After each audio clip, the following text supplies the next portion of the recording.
Welcome to the It's Been Said podcast. I'm your host, SAI Executive Director Lisa Ramey. Today's episode is a special edition of the It's Been Said podcast. Dave Daughton, Government Relations Director, will discuss his perspective on current legislative topics relevant to district and school administrators. He'll offer his insights on this subject matter periodically over the coming months. Let's hear from Dave. Hi, everyone. This is Dave Daughton of School Administrators of Iowa, SAI Government Relations Director. We are transitioning to do a podcast about weekly happenings at the Capitol as we move through the legislative session. So I hope you'll enjoy and appreciate this. The session got started this week with the Senate's property tax proposal. In the interim, there'd been a lot of conversation about needing to do something with property taxes, and they did present some things this week. Senate Study Bill 3001 was released on Monday. Some key components of that bill, as it pertains to schools anyway, were reallocating 50% of total SAVE revenues, in other words, taking that away from districts, reducing the PEPL levy limits down from 33 cents and $1.34, limiting management fund reserves, and eliminating residential property taxes for people over the age of 65. So that was the Senate's property tax proposal and some of the highlights of that. Then on Tuesday evening, the governor had her annual condition of the state address, and she gave her property tax proposal along with some other things, including her priorities for the session. Her property tax proposals included moving 30% of saved dollars away from funds by 2030 and freezing property taxes for seniors.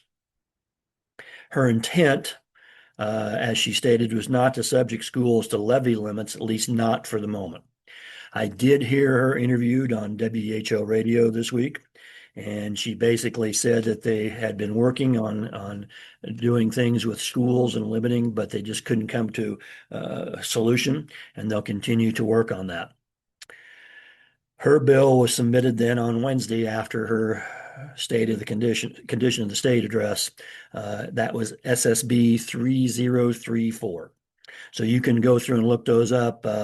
They're fairly long. The Senate bill is 104 pages long, so I'm not sure you're going to want to read all that. But if you are so inclined, that's where it is. So from the property tax standpoint, the governor's proposal was actually less drastic than the Senate, at least as it pertains to us. The SAVE changes in both bills are pretty concerning.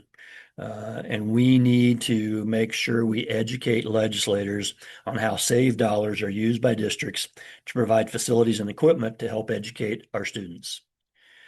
We also need to educate them that some of those things are going to happen, whether it's buy buses or whatever it happens to be. And the only way we can recoup those funds if they take away from SAVE is through increasing our PEPL levies that we already have or doing a bond issue. And so just let them know that by making some of those changes, there's a potential for increasing property taxes just so we can maintain what we have. The House Republicans will release their budget proposal soon, and then the negotiations will begin, and we'll see where all of that goes. I do expect them to pass a property tax bill. Not sure what it's going to look like, but I expect them to do something, and so we'll wait and see. The governor's budget was also released, and she proposed an SSA increase of 2%. Which we've all been waiting for to see what they propose, and now we're waiting on the House and Senate to see what they propose. We expect the Senate's proposal to be lower than the 2% from the governor, and we expect the House's to be higher. That's just kind of the way it works, or has in the past anyway. They now have 30 days to finalize their SSA to get it out to us. If they're going to follow their self-imposed deadline, which they haven't done in the past few years. So we shall see on that. The governor's proposal also included $42 million in state funds to cover the budget guarantee. So we know that if the SSA is not enough to match what we have in enrollment, then districts have to go on the budget guarantee. And the funds for the budget guarantee come from local property taxes. Well, the governor has dedicated proposed a dedication of $42 million to cover that for the districts. So it's really pretty much a property tax relief measure. The governor also included $14 million in her budget numbers for support staff salaries, which we had from a couple years ago. So that's a good thing that that's going to be reallocated. The governor also presented proposals about charter schools, and it would provide them with some additional funding and require resident districts to work with them in some areas. As of Wednesday evening, there had been at least 25 bills introduced that directly involved or impacted education. So it's safe to say that we're really off to a flying start. A reminder that everything that we talk about now are either just proposals from the governor or from legislators, or they are introduced bills. As I mentioned, 25 of them in the first 3 days in education. Once introduced, bills are assigned to committees and subcommittees. In our case, it'd be the Education Committee for a lot of them. Bills are assigned to committees and subcommittees, where legislators will then receive feedback from people like us and you. If they go to that subcommittee meeting and 2 of the 3 subcommittee members agree, then the bill will move to the Education Committee. I can tell you that of all the subcommittees I have attended, almost 0 are not passed out of subcommittee.